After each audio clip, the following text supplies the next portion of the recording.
और अभी आपको बराह रास्त ले चलेंगे इस्लामाबाद, जहां पाक सऊदी वजीर खारजा इस वक्त न्यूज़ कॉन्फ्रेंस कर रहे हैं। Members of the media, we are honored here today to receive the Foreign Minister of Saudi Arabia. He and the Foreign Minister of Pakistan will now address the media briefing, starting with the Foreign Minister of Pakistan. Thank you. Bismillahirrahmanirrahim. Nahmadu wa nusalli ala Rasul al-Kareem. Your Highness, let me begin with the reiteration of profound gratitude to His Royal Highness Mohammed bin Salman bin Abdulaziz, Crown Prince and Prime Minister of the Kingdom of Saudi Arabia, for the generous hospitality extended to us during our recent visit. Minister of the Kingdom of Saudi Arabia, for the generous hospitality extended to us during our recent visit, led by Prime Minister of Pakistan, Mohammed Shehbaz Sharif, from 6th to 8th of April 2024 in Haramain Sharifan cities. The government and people of Pakistan have deep regard for the kingdom, the custodian of the two holy mosques, His Majesty King Salman bin Abdulaziz, and His Royal Highness the Crown Prince. The delegation led by my brother, His Highness Faisal bin Farhan, which includes mineral resources and investment, together with the Secretary General of the Saudi Pakistan Special Committee and senior officials from the Ministry of Energy and Public Investment. Your Highness, it is indeed a great pleasure to receive this high-powered delegation in Pakistan, and within a matter of few days after our visit in the Kingdom of Saudi Arabia just last week, I can't recall it's such a high level and impressive group of dignitaries visiting from the Kingdom to Pakistan in the last 35 years of my political career. Today we had comprehensive discussions covering various aspects of our multifaceted cooperation. I must say and acknowledge that I am deeply impressed with His Highness' wisdom and his ministerial colleagues' contributions and of the entire Saudi team in deliberations this morning.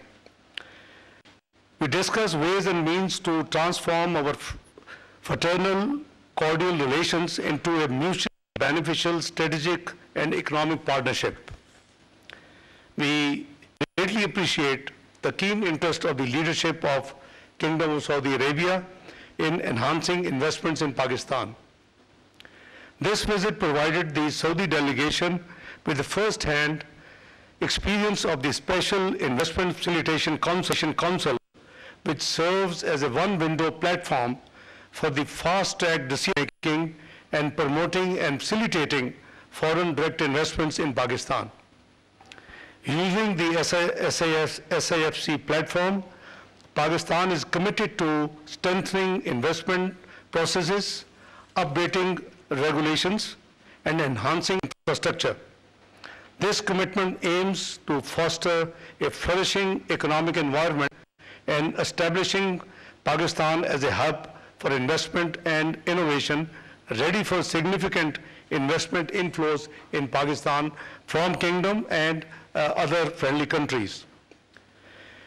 We are optimistic that the detailed briefings presented to the high-powered Saudi delegation at SIFC today about the extensive investment opportunities in our agriculture, IT, mining, energy, and other sectors have successfully highlighted viable and attractive investment opportunities and options, effectively capturing their interest under the leadership of His Highness, my dear brother, Foreign Minister of the Kingdom of Saudi Arabia.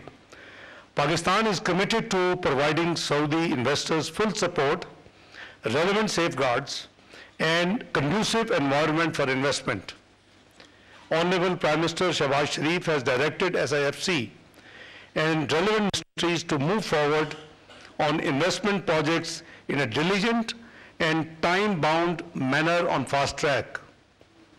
We look forward to continued government-to-government and business-to-business engagements as we take steady strides on the journey we have started today in the leadership of His Highness, the Foreign Minister of the Kingdom of Saudi Arabia and his delegation. Let me reiterate my heartfelt gratitude to His Highness and my dear brother Foreign Minister and his team for a very short, but I believe a very productive visit to Pakistan. I thank you all. Bismillah ar-Rahman ar-Rahim. Assalamu alaikum. Your Excellency, my dear brother, thank you very much for your comments and your introduction. Thank you for hosting us here today in the Foreign Ministry. And I would like to express sound appreciation of that of accompanying delegation to the government of the Islamic Republic of Pakistan for hospitality and warm reception we have received during this visit. This visit comes as a result of the meeting between His Excellency the Prime Minister and His Royal Highness the Crown Prince, after which the Crown Prince instructed that this delegation be formed and come in very quick succession after that meeting to follow up on the discussions, the very fruitful discussions between the two leaders, and we have had a productive series of meetings already with our counterparts, with our colleagues. We have also had the honor of meeting His Excellency the President and the Prime Minister, and during all of these meetings we stressed the importance and the strategic depth of this relationship. We stressed the commitment of the Kingdom of Saudi Arabia to further exploring avenues to deepen and strengthen that relationship, and we heard a similar commitment from our colleagues on the Pakistani side. We were extremely impressed by the very, very proactive attitude that we saw in our meetings, especially with the Investment Council. We saw a very, very strong business-focused approach on addressing the challenges, addressing the opportunities, highlighting the work that we can do together. And I feel very, very confident that the results of this visit and the results of the work being done between the two respective teams with this attitude, with this approach of focus on results, focus on overcoming hurdles, will deliver significant benefits for both of our countries, will significantly accelerate the process of achieving those investments that we are looking at together. And I can say that there is significant opportunity to increase the level of investment that is already on the table, and we saw today significant other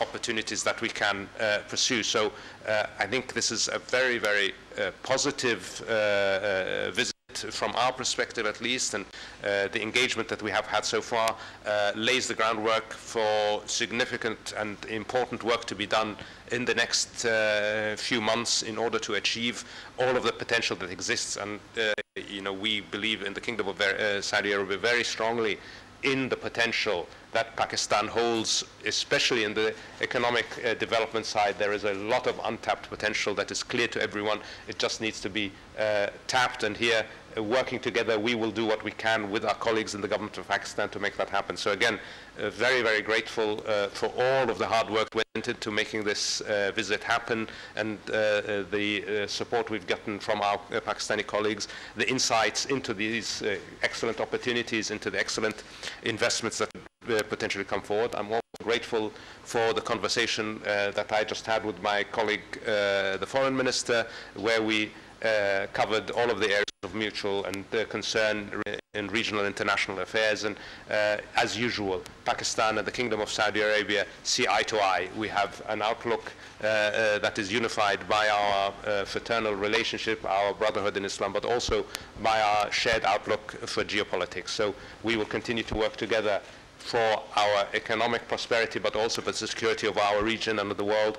And I'm always happy when I'm able to be here, Your Excellency. So thank you again for receiving us. Okay, we'll now start the Q&A session.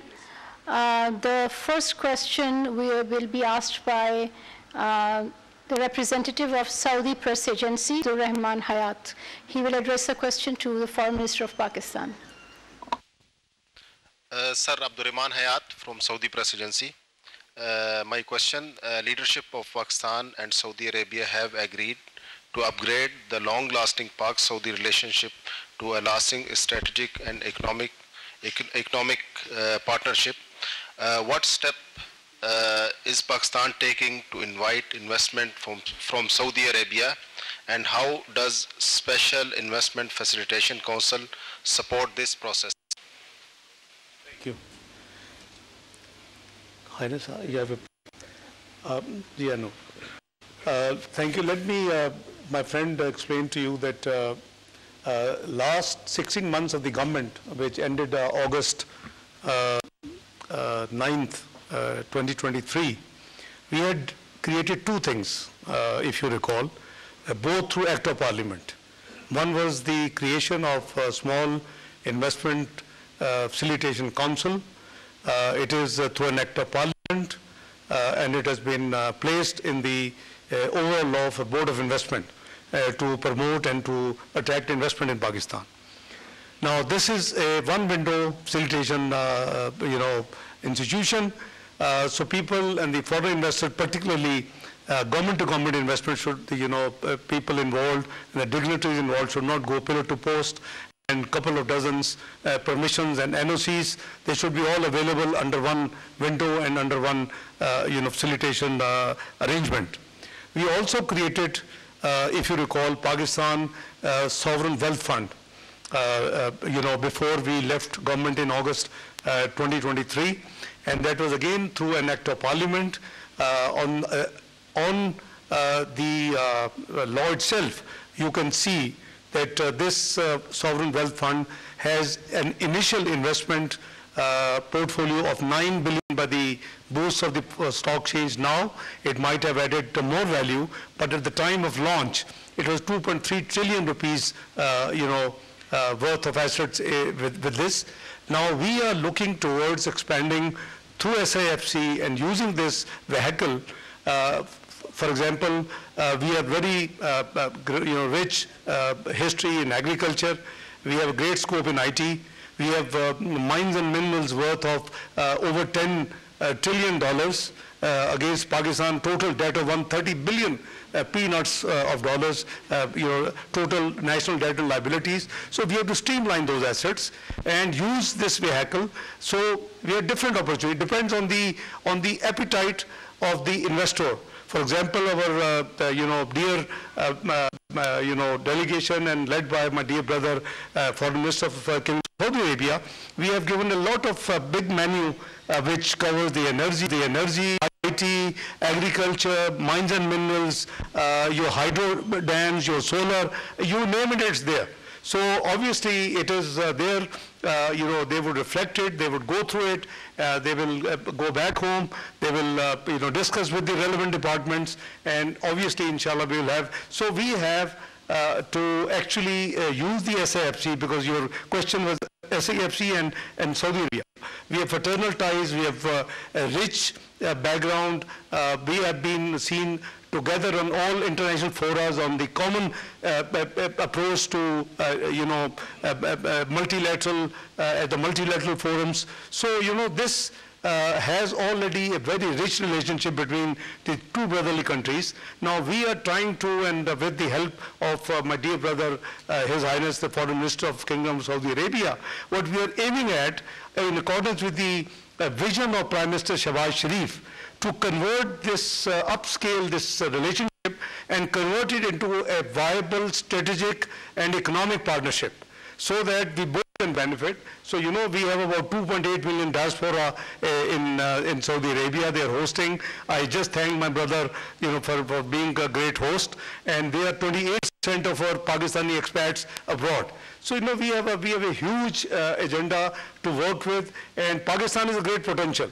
I was telling my brother that I'm born optimist, because this country, which was declared macroeconomic unstable country in 2013, turned out to be within 3 to 4 years, 24th global economy of the world, with the prediction by the Pricewaterhouse that it will be part of G20 within the next few years. So this is the potential of Pakistan. We're trying to streamline, and for that we are looking towards experience and the expertise and the support from our very dearly brotherly country and its leadership. Now I will give the floor to Mr. Okat Kuracha of Aaj News. Thank you very much.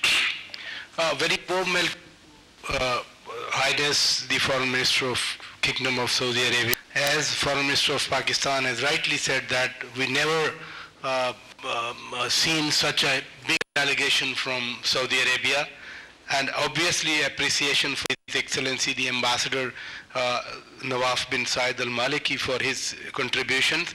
My question to Honorable Foreign Ministers, both of them, is how Saudi Arabia views the ongoing international efforts for ceasefire in Gaza, and secondly, what are the likely consequences of the recent escalation for the peace and stability of the broader region where we all live? Thank you very much.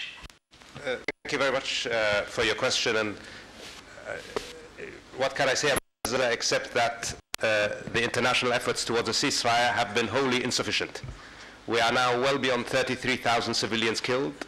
We are now actively discussing the potential for famine in Gaza. Again, famine. That means people are starving to death because humanitarian assistance is not getting to them. This is an unacceptable situation. It is a complete failure of the international system, the systems of international law and governance to live up to their responsibilities. We must have a ceasefire now, and we must have access for humanitarian aid immediately. There is no justification for the restriction of humanitarian aid in entering Gaza. It is a reality that despite 2 UN Security Council resolutions, we have not seen sufficient aid entering. We have finally now started to see a turnaround in the issue of aid. Unfortunately, that happened after 6 Western aid workers were killed by Israel. But it didn't happen after 33,000 Palestinians were killed. So this shows you the continuing double standard that we have to deal with and we have to live with. The reality is the international community is not living up to its responsibility. We must do more to end the killing. We must do more to end the suffering of the people of Gaza. And we will continue to call for that, and we will do that with our partners around the world. Look, we are already in an unstable region. The humanitarian catastrophe in Gaza is already inflaming the region. We do not need more conflict in our region. We do not need more confrontation in our region. So it is our position that de-escalation must be everybody's priority. When there are differences, they should be resolved through dialogue, not through the use of force, and we will do everything we can to push in that direction. Thank you. If, with your permission, my dear brother, if I can add few words on this issue, important issue, and Pakistan is deeply concerned over Gaza issue. I share the feelings, the statement of my dear brother, Highness, the Foreign Minister of Kingdom of Saudi Arabia. We have talked about this subject bilaterally, and I think it is a time that this genocide must end, because 33,000 killings of of Muslim brothers and sisters and small innocent children. This is far too much, and the world conscious must wake up. I think we both agree that what we need is immediate and unconditional ceasefire to take place. We both believe that unimpeded humanitarian assistance to the besieged people of Gaza should go. They should not let them be killed by starvation. In addition to what genocide there is taking place, there's the return of the displaced Palestinian must also take place. And the accountability of the crimes which have been committed. I mean, we have been seeing the centuries-old and the decades-old crimes are being, investigated, and accountability is undertaken in the recent last few decades. Why not for this genocide crime? So I fully endorse my brother's feeling. Pakistan is deeply concerned. We believe the perpetual solution to this issue will be when Palestinian state is established according to the 1964 resolution with Al-Quds Sharif with its capital. I think that is what is required. It is good for Israel perhaps also, but I think it is need of the hour, and the world community must wake up. You just heard my brother saying that only 6 killings of the Western people woke them up. and we saw some action being taken place, but for months there was no movement. So I share my brother's feeling, and on behalf of Pakistan, on a personal behalf, that this is something I think the world must, act fast and as fast as it can. Thank you. Thank you. I would now ask Mr. Mohammad Ijaz from GNN to pose a question to the Foreign Minister of Pakistan. I would like to ask a question from both the dignitaries here. As you mentioned in your speech earlier about the Pakistani diaspora, I would like to ask the Pakistani diaspora is living in the Saudi Arabia for very long, and they are playing a very positive role in the society and the development. How Pakistani diaspora can play its role in future strengthening the ties between the both countries? And secondly, I would like to ask my guest foreign minister how Pakistan is facing a challenging situation, and the world is also facing different challenges. How Pakistan and Saudi Arabia will both proceed to overcome these challenges and to face the situation as you have mentioned in Gaza? Let me just explain to you that, I thank His Highness and the Kingdom of Saudi Arabia leadership for hosting our 2.5 million, Pakistanis there, which is 28% of the workforce of Pakistan. And their contribution in the national exchequer through the remittances is tremendous, is almost 25% of the total remittances Pakistan receives from all over the world from Pakistani expatriates. Number two, I have requested my dear Highness brother that if the kingdom could consider that we have a new policy which has been decided by Prime Minister Shehbaz Sharif, that we would now train our labor force and our human resource export based on skill training, and particularly in different fields. So, the kingdom is coming up with a huge 2030 vision, the vision of the leadership of Kingdom of Saudi Arabia, His Royal Highness the Crown Prince, Mohammed bin Salman. So they are creating a new world in the name of new city. So I have requested that Kingdom may kindly consider, we will meet the standards, we will meet the skill requirements, we will meet more human export, human resource export from Pakistan. So, we have discussed this subject in detail. Would you like to add, Your Highness? Excellency, yes. First on our brothers from Pakistan who live and work in the kingdom, as I told you, Excellency, we are incredibly grateful for the contribution that they make and have made historically to the development of the Kingdom of Saudi Arabia. Our brothers from Pakistan have stood side by side with us for decades now in building our country, and we are very grateful for them. And they are a very important positive contribution to our economy, and they continue to be so, and I'm sure they will continue to be such in the future. And with the initiatives of the government, we hope we can add additional value for both of our countries in that regard. Obviously, as regards facing challenges together, we will have to cooperate, and we will rely on each other's support as we have historically, and we have always overcome the challenges in the past and helped others together and help overcome.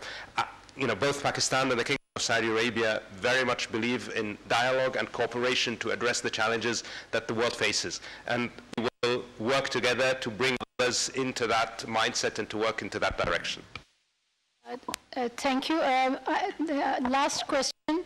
The time constraints, we have room for only one question, and that would be Ms. Mona Khan from Independent Urdu. Thanks for the opportunity. My question is for the Excellency, Foreign Minister of Saudi Arabia.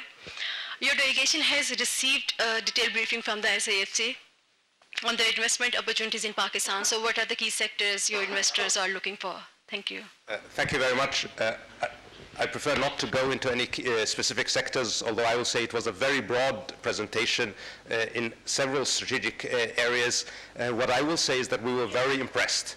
We were not just impressed by the breadth of opportunities that exist, we were impressed by actually the format.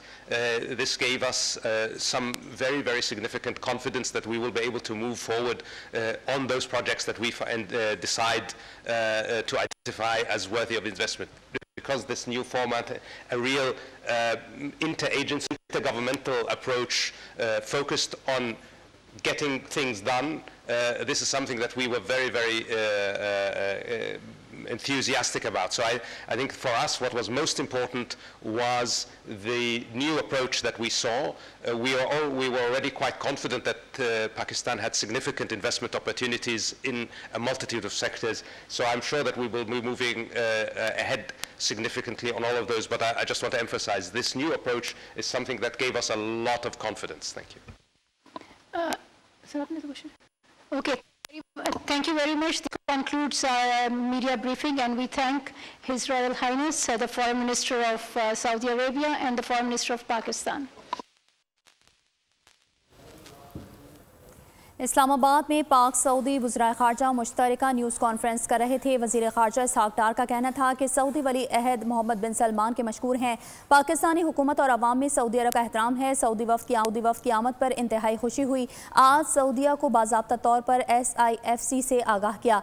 Saudi वज़ीर ख़ारजा फैसल बिन फरहान का कहना था कि हम बहुत impress हुए हैं। पाकिस्तानी हुकूमत को इतना एक्टिव देख कर सियासी और मौशी ताल्लुकात के नए सिंगे मील अबूर करेंगे। आइंदा चंद माह में पाकिस्तान में सऊदी सरमायाकारी की तरफ पेशरफ्त होगी। पाकिस्तान में इस्तकबाल और मेहमान नवाजी पर शुक्रिया अदा करते हैं। पाकिस्तान में सरमायाकारी बढ़ाने के मौके मौजूद हैं। हम मुआशी तरक्की और इलाकाई इस्तेहकाम के लिए मिलकर कानूनी भूख से मर रहे हैं। गजा में फौरी तौर पर जंगबंदी होनी चाहिए। जंगबंदी के लिए आलमी बरादरी को अपना किरदार अदा करना चाहिए। वज़ीर ख़ारजा इशक़ डार ने कहा कि फ़लस्तीन में जंगबंदी होनी चाहिए। फ़लस्तीनियों की नस्ल कुशी को रोका जाए।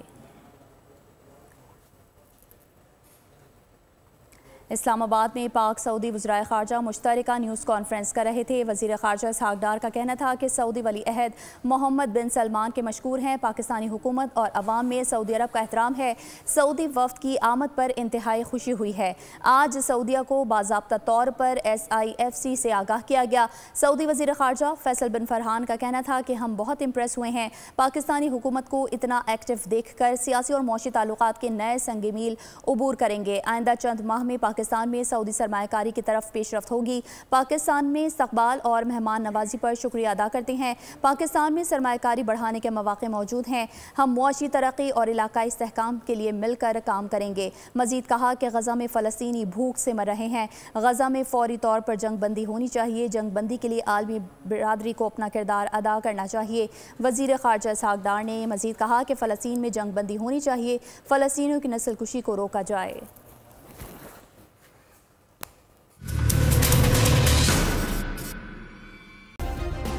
सब्सक्राइब करें और बेल दबाएं ताकि कोई खबर रह न जाए।